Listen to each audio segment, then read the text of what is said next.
Hello everyone. So I hope all of you are doing well. Welcome to Anshi's Unfiltered. And आज के vlog में और आज की स्टोरी टेलिंग में हम सुनने वाले हैं another story from Japan. Yes, अब जापान जैसी कंट्री से हमें बहुत कुछ सीखने को मिलता है, तो ऑफकोर्स सी बात है कि हमें सीखते रहना चाहिए. तो आज की जो कहानी है ना वो इस पर बेस्ड है. यस, इस पर. अब ये चश्मा, स्पेशली चश्मा लोग क्यों पहनते हैं?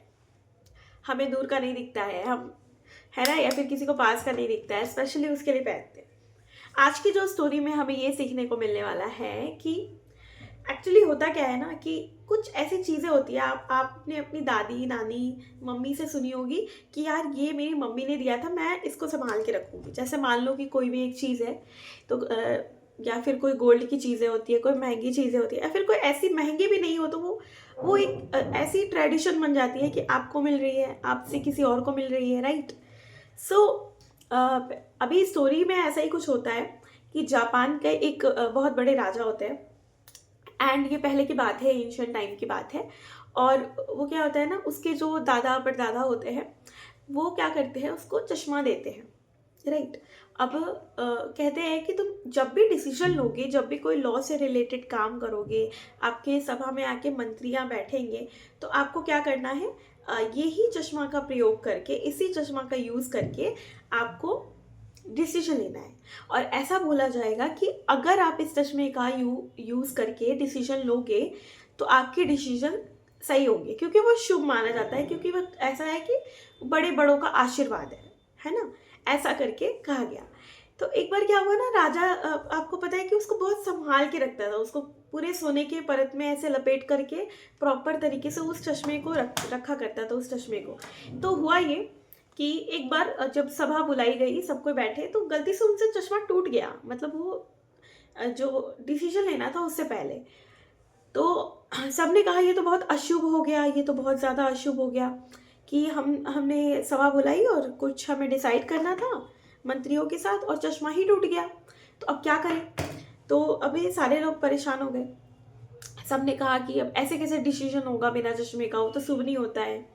एक ट्रेडिशन सा बन गया था एंशियंट का. तो जो राजा थे वो बहुत समझदार थे. उन्होंने कहा कि कोई बात नहीं, चश्मा टूट गया तो हम अपनी बुद्धि से और ज़्यादा स्पष्ट तरीके से सबका सुन करके जो सबसे जनता या प्रजा के हित में जो होगा, हम सबसे बेस्ट डिसीजन लेंगे उसके अकॉर्डिंग. ठीक है.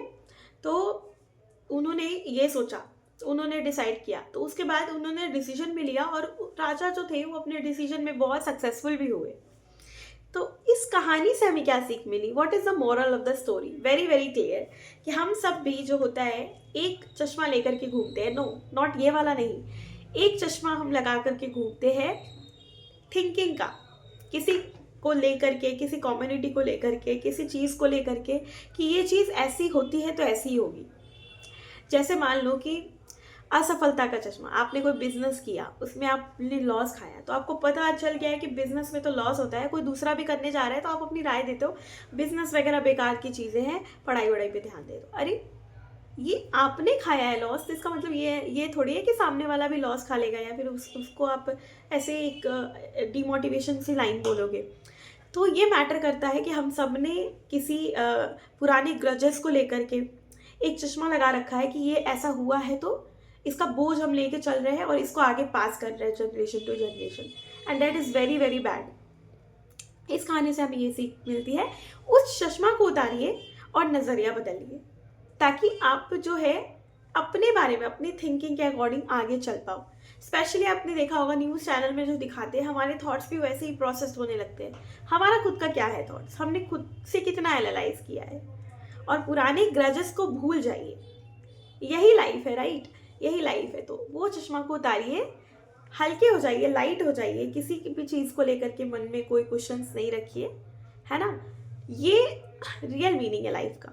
ओके. सो इस स्टोरी से हमें ये सीख मिलती है कि जैसे राजा ने उस चश्मा को उतार के भी परफेक्ट डिसीजन लिया और अच्छा डिसीजन लिया, तो उसी तरह हमें भी उस जो इनविजिबल सा चश्मा है ना कि ये होता है वो होता है, खुद को लेके सेल्फ डाउट वाला चश्मा, वो सबको हटा दीजिए. तब लाइफ में आप आगे बढ़ पाओगे, right. So I really hope कि आपको मेरी स्टोरीज बहुत पसंद आ रही होगी, ये 4-5 मिनट का जो सेशन है। तो अब मिलते हैं अगले स्टोरीज में, तब तक के लिए चैनल को सब्सक्राइब एंड लाइक कर दीजिएगा। आपका सपोर्ट बना रहे ताकि मैं अच्छे अच्छे और भी स्टोरीज लेकर आऊँ। Bye bye.